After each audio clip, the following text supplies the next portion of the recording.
Roche haben ein Kind geboren und man merkt's nah, sie haben vor Freude den Verstand verloren.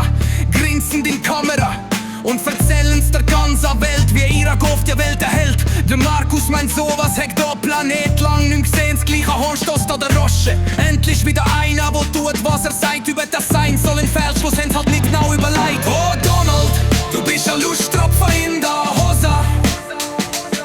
Nicht nur vom Fladi, sondern auch von weniger Grossen. Du wirst zur Legende, wo man Geschichtli kann erzählen, einander ins Hirn schiessen und Aufmerksamkeit stehlen.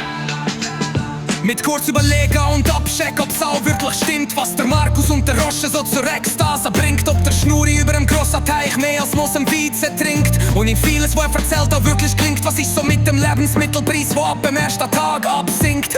Was ist mit dem Frieden, wo verdächtig nach Verrot stinkt? Und dem Geburtsortprinzip, wo die Verfassung dagegen winkt? Und der begnadete Kapitolstürmerin, wo mit dem Gewissen ringt?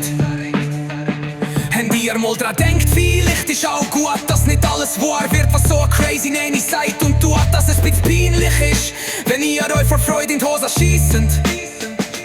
Nur weil's jetzt normal wird, dass wir einander mit absolutem Stuss in den Abgrund reisen. Fühlen die euch wirklich noch wohl in dem Milieu? Meinen die, wenn's alle haben, kriegen die trotzdem kein Flö? Oh Donald, oh Donald, du bist ein Lusttropfen in der Hose. Nicht nur vom Fladi, sondern auch von weniger Grossen. Du wirst zur Legende, wo man Geschichtli kann erzählen, einander ins Hirn schiessen und Lebenszeit stehlen.